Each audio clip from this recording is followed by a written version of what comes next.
الحمد للہ وکفیٰ وسلام علی عبادہ الذین اصطفیٰ اما بعد۔ اللہ تعالی نے یہ جو زندگی عنایت فرمائی ہے اس کی مختلف جہتیں ہیں۔ ایک جہت وہ ہے جو بیرونی دنیا سے تعلق رکھتی ہے اور ہر انسان کو اس کے ساتھ اپنے روابط برقرار رکھنے پڑتے ہیں، لین دین کرنا پڑتا ہے، رشتہ داری کو نبھانا پڑتا ہے، مال و دولت اس کے احکامات پر عمل کرنا ہوتا ہے۔ یہ سب چیزیں انسانی زندگی کی وہ جہت ہیں جو ظاہر سے تعلق رکھتی ہیں۔ ایک آدمی نے حضور صلی اللہ علیہ وسلم کی خدمت میں عرض کیا کہ اللہ کے رسول، میں تنہا رہنا چاہتا ہوں اور لوگوں کے جو تعلقات میرے ساتھ ہیں لوگ اس میں زیادتی کرتے ہیں، تو آپ بتائیں میں کیا کروں؟ تو حضور صلی اللہ علیہ وسلم نے فرمایا، لوگوں کی زیادتی پہ صبر کرو اور لوگوں کے ساتھ رہو۔ اور دوسری جہت زندگی کی وہ ہے جو انسان کے اپنے اندر سے ہے، اور انسان کے اپنے اندر کی جہت وہ بھی اسی قدر ضروری ہے جس قدر کے باہر کی جہت ضروری ہے، بلکہ اس سے بھی بڑھ کر۔ تو لوگ دونوں قسم پہ مبنی ہیں، اور تیسری قسم کے لوگ وہ ہیں جو اللہ کو راضی اور خوش رکھتے ہیں۔ یہ جہت جو باہر کی سمت میں ہے اس میں بڑے ہنگامے ہیں۔ جس ماحول میں ہم لوگ زندگی بسر کر رہے ہیں وہ تبدیلی کا تقاضا کرتا ہے۔ جو لوگ اس نظام کو قائم رکھے ہوئے ہیں اور اس کے ستون ہیں، ان لوگوں کو اللہ کے ہاں جواب دینا تو بعد میں ہے، پہلے تو وہ ان لوگوں کے سامنے جواب دہ ہیں جن کے حقوق وہ ضائع کر رہے ہیں۔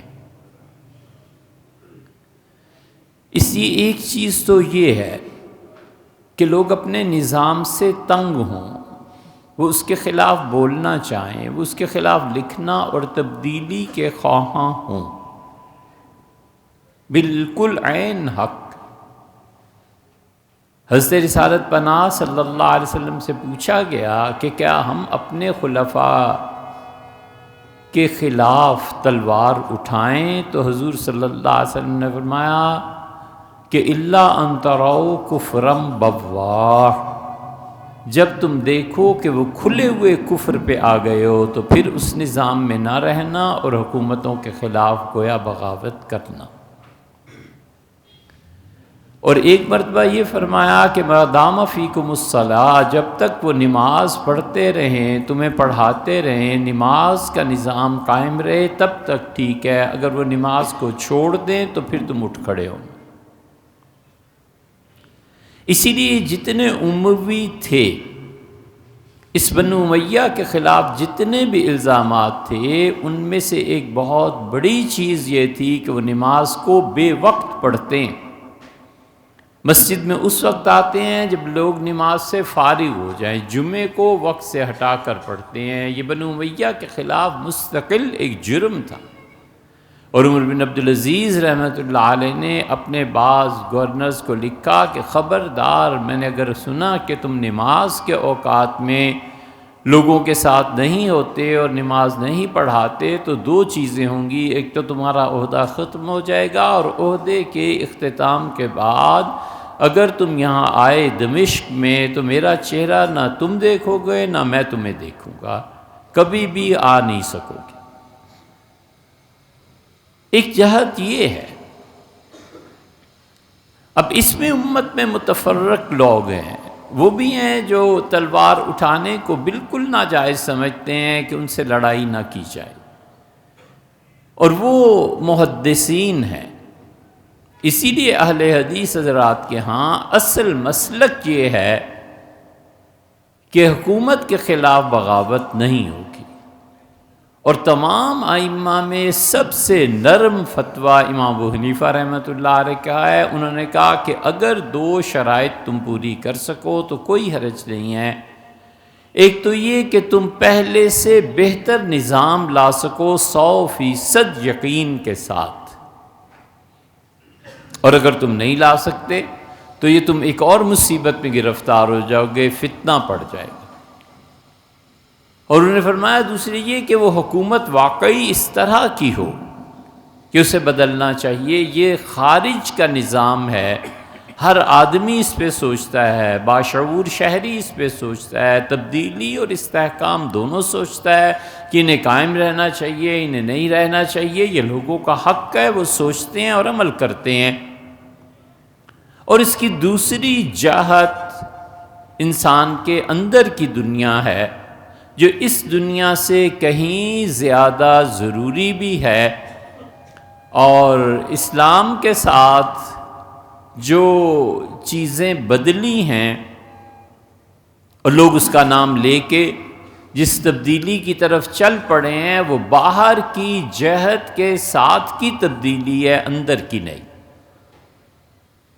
ہم سب لوگوں کو اس بات پہ سوچنا چاہیے کہ یہ باہر کی جہت، حکومتوں کی تبدیلی، نظام کی تبدیلی، معاشی نظام، یہ سب کچھ بدل سکتا ہے، نہیں بدل سکتا۔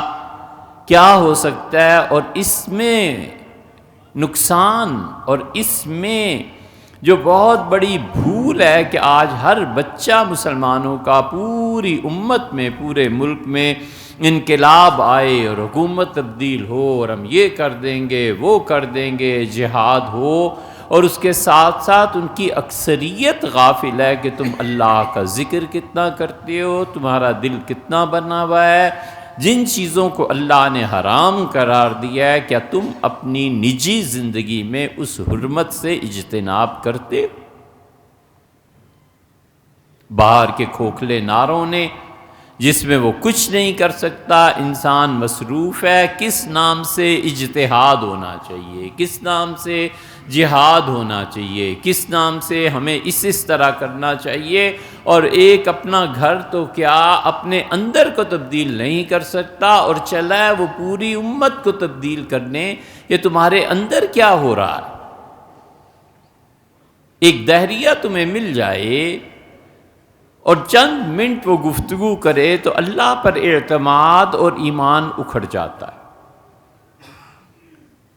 وہ 5 احادیث نکال لائے اور کہے کہ حضور اقدس صلی اللہ علیہ وسلم کی یہ حدیث پڑھو، یہ حدیث پڑھو، یہ حدیث پڑھو۔ جواب نہیں بنتا جب یہ انٹرنیٹ پہ بیٹھے ہوتے ہیں، اور جب سے یہ عام ہوا ہے سال ہا سال کا تجربہ یہ ہے کہ دن رات سوالات آتے ہیں کہ یہ حضور اقدس صلی اللہ علیہ وسلم نے کیا تھا، نہیں کیا تھا، صحابہ رضی اللہ عنہ نے کیا تھا، نہیں کیا تھا۔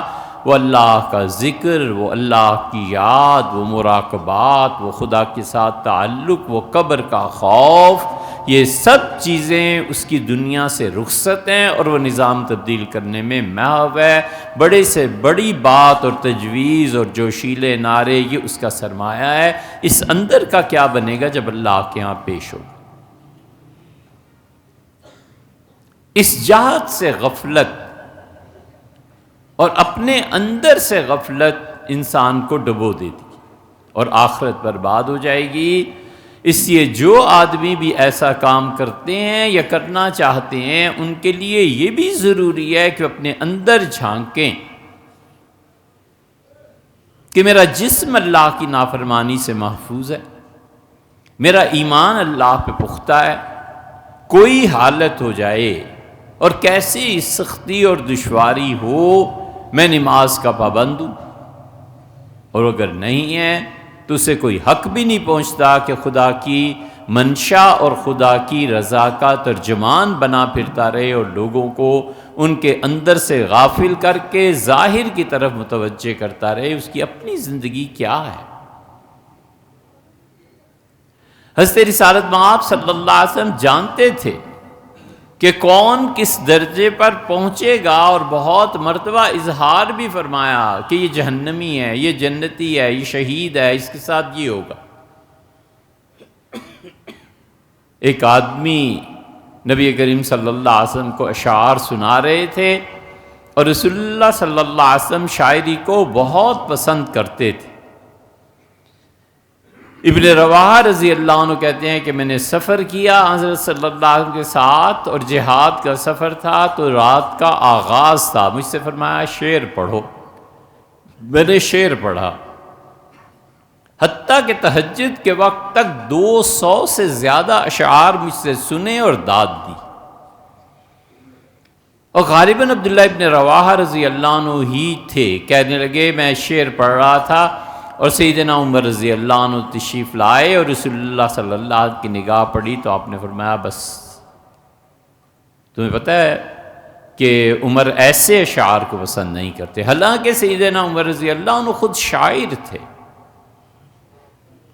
لیکن جو معیار کا فرق ہوتا ہے اس کو دیکھ کے فرمایا کہ اسے ایسے شعر اچھے نہیں لگتے۔ بس معلوم تھا کہ جس شخص کے آباء و اجداد میں سے کسی کو کبھی بھی حکمرانی نہیں ملی، یہ ایک دن اللہ اس سے کیا کام لے گا اور کس درجے پر پہنچے گا، اور اس درجے پر پہنچے کہ عمر بن عبدالعزیز رحمۃ اللہ علیہ نے کسی مسئلے میں مدینہ منورہ خط لکھا، اور حضرت عمر رضی اللہ عنہ کے بیٹے عبداللہ اور ان کے بیٹے سالم کو لکھا۔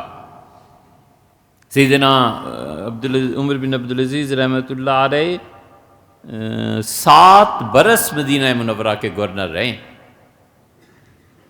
تو انہوں نے سالم کو خط لکھا کہ حضرت یہ مسئلہ پیش آیا ہے، آپ اس پہ فتویٰ دیں، کوئی اجتہاد کریں۔ انہوں نے جواب بھی دیا اور بہت تعریف کی۔ انہوں نے کہا میرے دادا کی حکومت اتنی اچھی نہیں تھی جتنی تمہاری ہے، اور کہا مجھے اللہ سے امید ہے کہ عمر بن عبدالعزیز تم میرے دادا سے بھی اچھے ہوگے جنت میں۔ اور پھر انہوں نے لکھا کہ میرے دادا کی حکومت تھی، لوگ ان کے موافق تھے، لوگ جانتے تھے، لوگ دین پہ عمل کرتے تھے، اور تمہیں حکومت اس وقت ملی ہے جب پبلک تمہارے بعض احکامات کو ماننے سے اندر سے انکار کرتی ہے، مانتے ہیں لیکن وہ ایمان کی کیفیت نہیں ہے۔ یہ انہوں نے لکھا عمر بن عبدالعزیز رحمۃ اللہ علیہ کو۔ عمر بن عبدالعزیز رحمۃ اللہ علیہ ابتدائے خلافت میں مال کی تنگی تھی، تو کہیں سے شکایت آئی کہ ہمارے شہر کی سڑکیں ٹھیک نہیں ہیں اور سواریاں چلانے میں دقت ہوتی ہے، اور آپ کی حکومت میں یہ ہو رہا ہے۔ عمر بن عبدالعزیز رحمۃ اللہ نے تحقیق کی، پتہ چلا پیسے نہیں ہیں، تو اسے لکھا کہ تمہارے شہر میں جو میرے قاضی ہیں یہ انصاف کرتے ہیں یا نہیں، اور اگر انصاف کر رہے ہیں تو ساری سڑکیں ٹھیک ہیں اور ساری سواریاں ٹھیک چل رہی ہیں، اور اگر حکومت میں انصاف نہیں رہا تو پھر جو آباد میرے شہر ہیں یہ بھی برباد ہے۔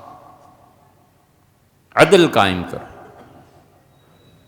یہ سب چیزیں وہ ہیں جو انسان کو اندر سے بنائیں، اور اگر کسی شخص کا اندر بنا ہوا نہیں ہے، اس سے پوچھیں کہ حکومت آ گئی اور امیر المومنین بھی تمہارے آ گئے، یہ بتاؤ کتنی تلاوت روز کرتے ہو، قرآن کتنا پڑھتے ہو، کوئی وظیفہ کتنا پڑھتے ہو، کوئی ورد کتنا پڑھتے ہو، اپنے اوراد پر مضبوطی سے قائم رہنا، اور جو ورد اور وظیفہ انسان روز کوئی کرتا ہے اس پہ قائم رہنا اتنا ضروری ہے کہ حضور اقدس صلی اللہ علیہ وسلم کے پاس یہ ہجرت کر کے آئے تھے یمنی، اور یہ یمنی جب آباد ہوئے ہیں مدینہ منورہ میں، ابو موسیٰ اشعری رضی اللہ عنہ، تو ابو موسیٰ اشعری رضی اللہ عنہ تو اتنا خوبصورت قرآن پڑھتے تھے کہ رسول اللہ صلی اللہ علیہ وسلم ایک مرتبہ مسجد نبوی میں اپنی ازواج مطہرات بیویوں کو جمع فرمایا اور انہیں کہا قرآن سناؤ۔ انہیں نہیں پتا تھا کہ خواتین بھی ہیں، اور انہوں نے قرآن پاک کی تلاوت کی تو رسول اللہ صلی اللہ علیہ وسلم تم نے دیکھا ابو موسیٰ کو تو ایسے اللہ نے آواز دیا جیسے حضرت داؤد علیہ السلام کو اللہ نے دی، بہت تعریف فرمائی۔ اسی لیے ابو موسیٰ اشعری رضی اللہ عنہ جو فیصلہ کیا تھا نا، کمال کا فیصلہ تھا۔ حضرت علی رضی اللہ عنہ نے اپنا اور ادھر سے معاویہ رضی اللہ عنہ نے عمر بن العاص کو مقرر کیا، گفتگو ہوئی خلافت کا جھگڑا طے کرے، تو ایک جملہ کہا انہوں نے، ابو موسیٰ اشعری رضی اللہ عنہ، انہوں نے کہا عمر ان دونوں کو ہٹا دو، علی کو بھی اور معاویہ کو بھی، اور خلافت شورا کے سپرد کر دو، شورا جس کو خلیفہ مقرر کرے۔ ہاں یہ ضرور ہے کہ شورا ان کو خلیفہ مقرر کرے گی جو سابقون الاولون میں سے ہیں، اسلام کے ابتدائی دور کے ہیں، جنہوں نے سب سرد و گرم اسلام کا چکھا ہے۔ اس کو وہ مان گئے، پھر کھڑے ہوئے، پھر انہوں نے اعلان کیا کہ جو ابو موسیٰ نے کہا ہے مجھے تسلیم ہے، اور میں معزول کرتا ہوں سیدنا علی رضی اللہ عنہ کو، ہم دونوں اور معاویہ رہیں ابھی۔ اس پہ ہنگامہ ہوا بہت، ابو موسیٰ رضی اللہ عنہ بھی ڈانٹا کہ میں نے کیا، تم کیسے اس سے پھر رہے، کیا طے ہوا تھا؟ تو اس موقع پہ درہ مارا عمر بن العاص رضی اللہ عنہ کو حضرت شریح نے، شریح قاضی تھے، اور حضرت عمر رضی اللہ عنہ نے قاضی مقرر کیا تھا، پھر حضرت عثمان رضی اللہ عنہ، پھر سیدنا علی رضی اللہ عنہ، علی رضی اللہ عنہ کے خلاف انہوں نے ہی شریح نے فیصلہ دیا تھا ایک موقع۔ اور عمر بن العاص کے بیٹے نے دیکھا کہ باپ کو پڑ رہی ہے تو انہوں نے انہیں مارا، وہ سہ گئے، لیکن کہتے تھے عمر بھر کہ کاش میں کوڑے کی بجائے تلوار مار کے اس کو مار دیتا۔ جو امیر المومنین سیدنا علی رضی اللہ عنہ کے متعلق فیصلہ ہو گیا تھا تو ٹھیک ہے، دونوں کو معزول کرو اور شورا فیصلہ کرے۔ یہ سب چیزیں آئیں، لیکن یہ لوگ اندر سے مضبوط تھے۔ یہ یمنی آئے ابو موسیٰ اشعری رضی اللہ عنہ وغیرہ، تو حضور صلی اللہ علیہ وسلم رات کو ان کے پاس جاتے تھے، یہ مسلمان ہو گئے تھے۔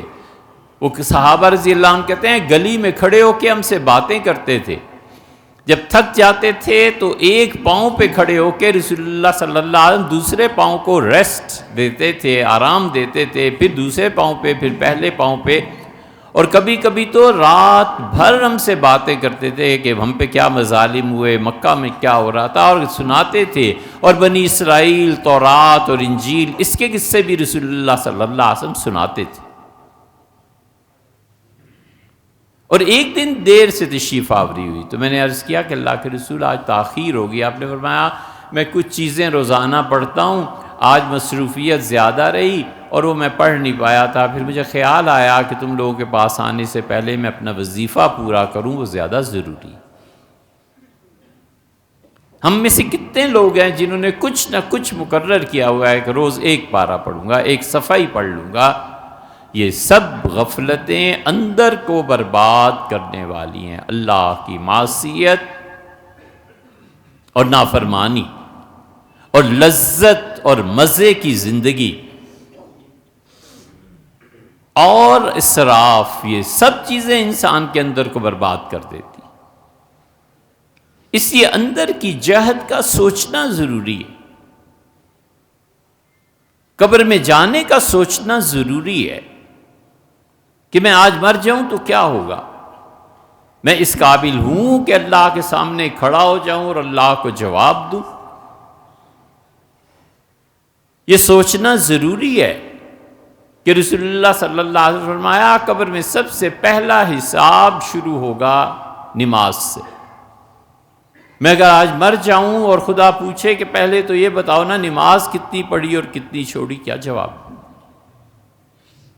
رسول اللہ صلی اللہ علیہ وسلم اولو، سب سے پہلے انسانی حقوق میں ایک دوسرے کے ساتھ جو رویہ رہا، سب سے پہلے خدا بلائے گا کہ قتل کے مقدمات لو۔ اور سیدنا علی رضی اللہ عنہ فرماتے تھے انا اول من جسا،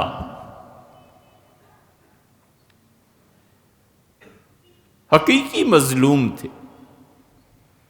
فرمایا سب سے پہلے میں دونوں گھٹنے ٹیک دوں گا اللہ کے سامنے زمین پہ، اور میں کہوں گا میرے دور میں جو خون ہوا ہے سب سے پہلے اس کا فیصلہ فرمائیں آپ۔ اسی وجہ سے کہ مظلومیت تھی. ہمارے دور میں مظلوم دیکھے سے نظر نہیں آتا. ہر مظلوم ظالم ہے اور ہر ظالم مظلوم ہے. اس نے کسی کا حق مارا ہوا ہے، اس نے اس کا حق مارا ہوا ہے. یہ اسی لیے کہ اللہ کے سامنے جواب دہی کا احساس نہیں ہے، اندر کی غفلت. بھیا مانا حکومت قائم بھی ہو گئی، اسلامی قانون بھی آ گیا، عدل و انصاف بھی آ گیا، اور تنہائی میں نمازیں غارت کر دیں. اب اس امیر المومنین کا قیامت میں کتنا فائدہ ہو جائے گا؟ یاد رکھو، اللہ عز و جل کی معرفت اپنی قدر، اپنی معیار کے مطابق ہوتی ہے. ہر آدمی کی معرفت الہیہ دوسرے کے برابر نہیں ہوتی، اور اللہ عز و جل کی ساری صفات اور ان کے نتائج تو انبیاء علیہ السلام کو خدا نے نہیں بتائے، اور تو کوئی کیا. اللہ کی ذات میں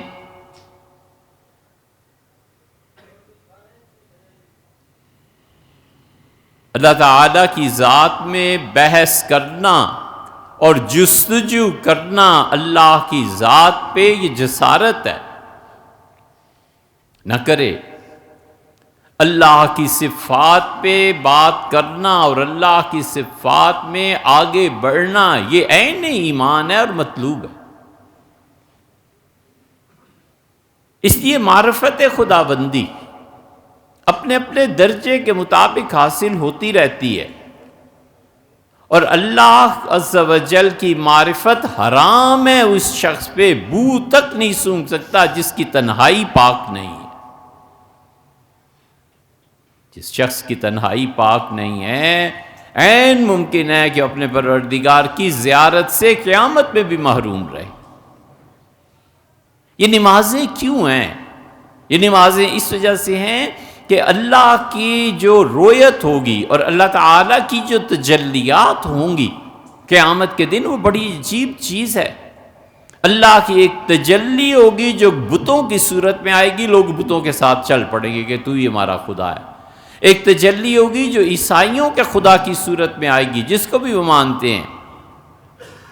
وہ کہے گا میں پروردگار عالم ہوں. چلو اس کے پیچھے یہودیوں کے، بدھسٹ ہیں، جتنے کافر ہیں، خدا کی تجلیات وہ روپ دھار کر سامنے آئیں گی، اور آخر پہ رسول اللہ صلی اللہ علیہ وسلم میری امت رہ جائے گی. اور اسے پوچھا جائے گا فرشتے یا یہ کہ غیب سے آواز کہ تم کیوں کھڑے ہو؟ وہ کہیں گے اپنے پروردگار کے انتظار میں.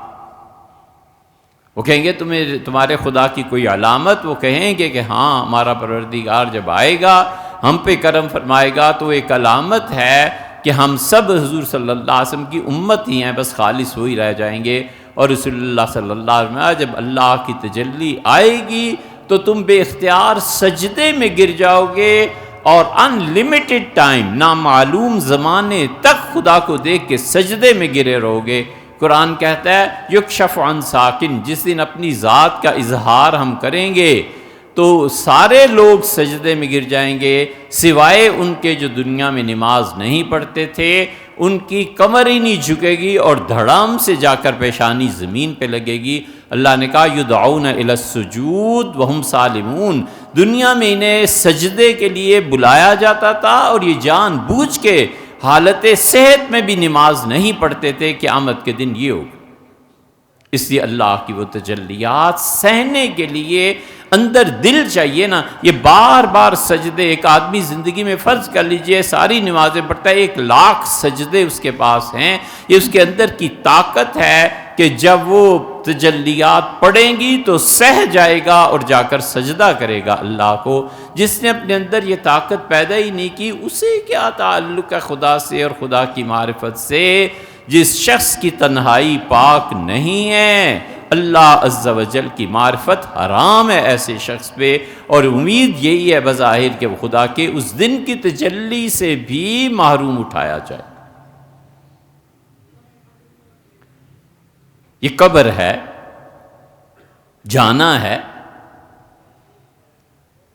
فقہا نے لکھا ہے مسائل میں کہ قبر کو اتنا گہرا کھودا جائے جتنا میت کے سینے تک آتی ہے جگہ، اور یہ اچھا ہے، اور اگر قد کا نصف لے لیا جائے تو یہ بھی ٹھیک ہے، اور جتنی وہ گہرائی ہے اتنی چوڑائی بھی ہے، 4 فٹ 3.5 فٹ یہ چوڑائی ہے قبر کی، گہرائی اتنی ہے، اور لمبائی 6.5 فٹ رکھ لی جائے تو 6.5 فٹ کا ایک باکس بنا لیا، اور 4 فٹ کی اس کی چوڑائی ہو گئی، اور 6 فٹ کی اس کی گہرائی ہو گئی، 6.5 کی لمبائی ہے تو 6.5 گہرائی ہو گئی، اور پھر 4 فٹ کا یہ بکسا ہے، یہ قبر ہے۔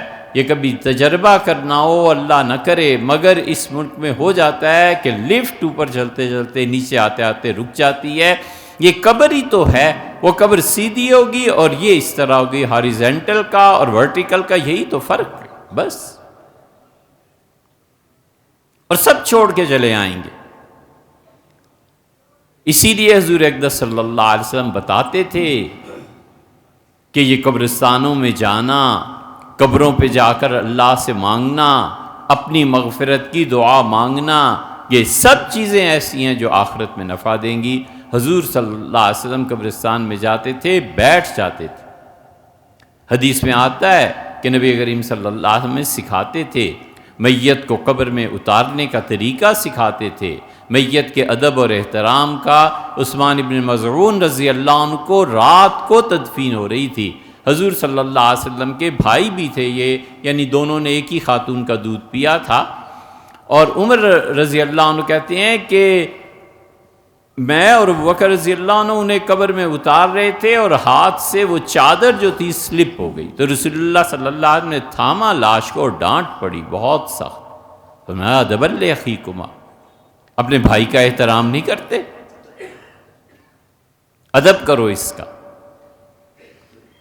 بتاتے تھے کہ جب تم اس کو لٹاؤ اور اس پہ مٹی ڈالو تو بار بار یہ کہو بسم اللہ وعلی ملت رسول اللہ، اللہ کے نام کے ساتھ اس کی آخرت کا آغاز ہو رہا ہے، اور اللہ میں گواہی دیتا ہوں کہ یہ رسول اللہ صلی اللہ علیہ وسلم کی امت میں سے ہے۔ کبھی فرماتے تھے یہ پڑھو کہ بسم اللہ وعلی سنت رسول اللہ، اللہ اس کا آغاز ہو رہا ہے تیرے نام کے ساتھ دوسرے جہان کا، وعلی سنت رسول اللہ، اللہ جہاں تک میرا علم ہے یہ تیرے نبی صلی اللہ علیہ وسلم کی سنتوں کی پیروی کرتا۔ کس سنت کی پیروی کرتے ہیں؟ سوچنا چاہیے کہ وہ گواہی دے کہ اللہ نبی صلی اللہ علیہ وسلم کی سنت کی پیروی کرتا تھا، اور فرشتے کیا کہیں گے کہ اچھا یہ لباس، یہ حلیہ، یہ کرتوت، یہ سارے حضور صلی اللہ علیہ وسلم ہی کی اتباع میں تھے، یہ بھی خوب کہا۔ اس لیے اندر کو سوچے، اللہ کا ذکر، اللہ کی یاد، اس قبر میں روشنی چاہیے، اس قبر میں نور چاہیے، اس قبر میں اللہ کے ساتھ تعلق چاہیے، اس قبر میں جس میت کو دفن کرنے آتے ہیں یہ چاہیے کہ رسول اللہ صلی اللہ علیہ وسلم فرمایا مومن ایسا ہوتا ہے کہ اس کی روح پہنچتی ہے اللہ کے عرش کے پاس، عرش جھومنے لگتا ہے اور کہتا ہے کیا ہی اچھی روح آئی ہے، کیا خوشبو ہے اس کی، اور رسول اللہ صلی اللہ علیہ وسلم فرمایا وہ پاک روح 1 منٹ یعنی 1 لمحے میں ہی پہنچ جاتی ہے، اور جہاں جہاں جس آسمان سے گزرتی ہے فرشتے کام چھوڑ کے اس کی خوشبو سونگھتے ہیں اور کہتے ہیں کیا زبردست روح ہے، کیا اللہ کے یہاں اچھی اور پاکیزہ مخلوق آئی۔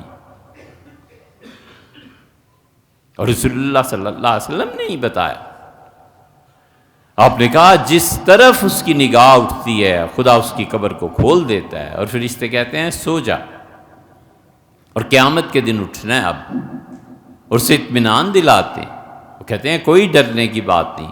اسی لیے فرمایا کہ جب تم میت کو دفن کر دو، یہ بڑی غفلتیں ہو جاتی ہیں۔ ایک غفلت تو عام ہو گئی ہے کہ لوگ میت کو قبر میں لٹانے کی بجائے اس کا چہرہ قبلے کی طرف کر دیتے ہیں، کبھی یہ نہیں کرنا چاہیے۔ 3 مسئلے ہی بتا دیتے ہیں، چلو۔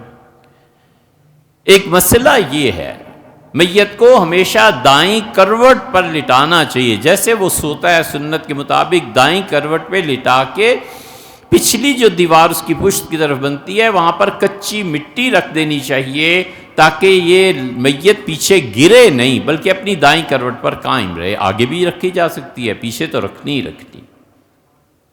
اس لیے جو لوگ میت کو سیدھا لٹا کے قبلے کی طرف منہ کر دیتے ہیں غلط کرتے ہیں. میت کا حق مارا جاتا ہے، یہ واجب ہے، فرض ہے.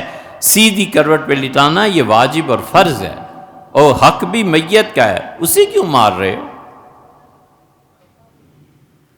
دوسرا مسئلہ یہ بھی یاد رکھنا چاہیے کہ میت پہ جو مٹی ہوتی ہے قبر کی، جو کھدائی میں نکلتی ہے، یہ اسی کی مٹی ہے.